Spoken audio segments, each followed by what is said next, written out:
The great Monsanto conspiracy. Let me start a new conspiracy theory. Monsanto is plotting to enslave humanity using the U.S. patent laws. Forget about the suppressed research, the genetically modified corn triggering allergic shock, or the genetically modified potatoes dampening the immune systems of rats, or the link of bovine growth hormone in American milk to human cancer. One-night jackboots will appear in our bedrooms, and their gene guns, an actual device, will shoot us with those gold BBs, another actual device, bearing their designer DNA, the one that resists the weed killer Roundup, actual stuff. Later, Monsanto will claim they own us because our systems contain the patented DNA, just as they now claim the crops of independent canola farmers. One perk, because Monsanto's DNA resists the weed killer Roundup, green things will grow wherever we walk.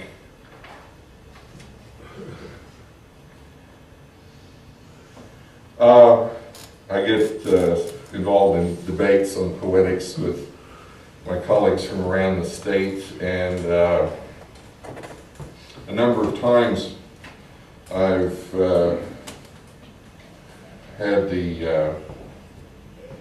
about the story about Pablo Neruda. That is, I guess there's a new biography out about him. The story goes that he's dying of cancer in his bedroom one afternoon. He's suffering with this, and the soldiers have been sent to seize him, and the soldiers come up to his bedroom to arrest him, and he's obviously ill, and Neruda turns to the soldier and he says with all of the authority that he can muster, there's only one danger for you here, poetry. And the soldier's so intimidated that he backs out the door, and they all kind of disperse. And there have been a couple of very good poems written on about that. Nathan Brown has written a very good one. I forget which book it's in. It was the one that was up last year, I think, for Oklahoma Book Award. And Martine Espada has written one called The Soldiers in the Garden. But I got to thinking, well, Neruda is famous for filling arenas with people wanting to hear his poetry, and quite rightly so, because he was an excellent poet. But that is kind of his example is kind of transported into the American system, and the argument goes, well, why can't American poets do that? Why can't we make that same popular appeal? So I wrote this sort of non-poem around that idea. Only one danger, a mini rant. Many American poets dream of reading their works before an arena full of adoring fans like Chile's Pablo Neruda. But come on, a poet who fills an arena in America, oh hell no. The last thing poetry needs is the economics of the American entertainment industry, the Lilly Grant notwithstanding. Mr. Neruda, our market research indicates ticket sales would undergo a sharp increase if you concentrated on love poems, but avoided the topics of politics, alternate sexual practices, or sexual identity. With regard to alternate sexual practices, there was a sharp spike of interest among members of Mensa, but a net loss overall. Your lyrics should be bland and generic to attract those who like Christian rock, and you should continue your practice of ending your reading with feel-good poems. Next comes that cheap new sitcom on the Independent Film Channel. Pablo, the soldiers are in the garden again. Oh, those scurry fascists. Chic, canned laughter. Or the action figure with the cape and small beret. Pull the string and hear the munchkin voice.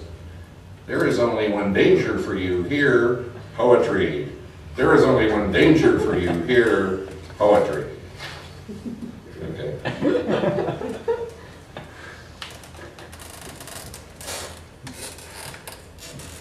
Last snarky poem, and this gets considerably snarky. This is based on a conversation I had with a poet at the Scissortail Writing Festival one year. It's called Logolatry.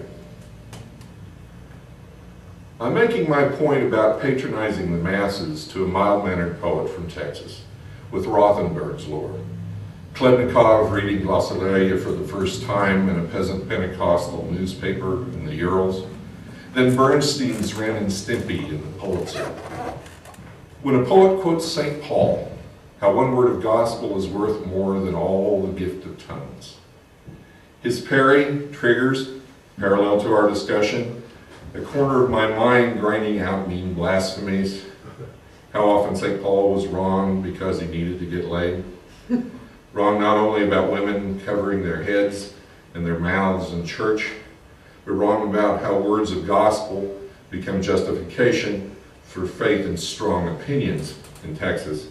How demonic fascination burns century of neurotic rage for Corinthian teenagers who find their savior in their orgasms, drunk with the babble of their pleasure.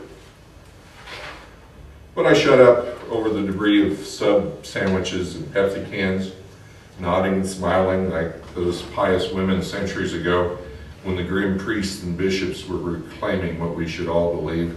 Like those women, keeping my own thoughts. Yes, I say. Yes, I see. Okay, end of snarky poems. You want me to do the Klingon poem again? I read it fairly today. Oh, if there's no claim for the Klingon poem, I'll move on. Klingon. Klingon is the most known artificial language in the world. Cool. More than All right, Klingon one more time. One more time for the Klingon. Okay. thank you. More than Esperanto. More people know Klingon than Esperanto. This came about, I took my kids when I was in grad school at OSU to a Star Trek festival, get them out of the house, give the wife a break. We were going to go buy phasers, but they didn't have any phasers for sale at the Star Trek festival. So I picked up a Klingon to English dictionary, which there is a copy of the precise book that I used right now on the shelves in Barnes & Noble in the science fiction section. It's by Mark Orkrend, Klingon to English dictionary.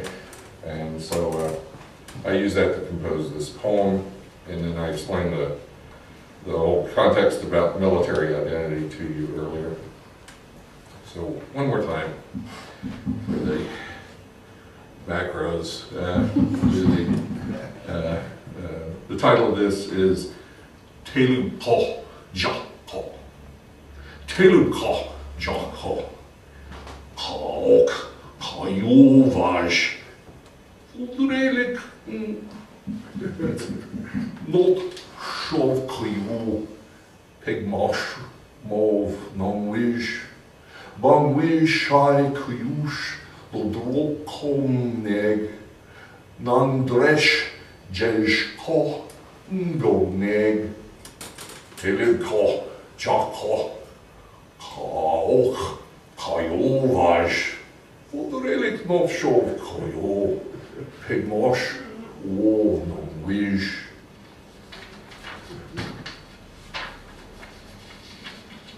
English translation. Don't ask, don't tell. I am a vicious warrior, and the emperor must never know my secret moonlight passion. My love of the scrubbed brows of young recruits, of the gnarled arms and sharp teeth of grizzled veterans. Don't ask, don't tell. I am a vicious warrior, and the emperor must never know my secret moonlight passion.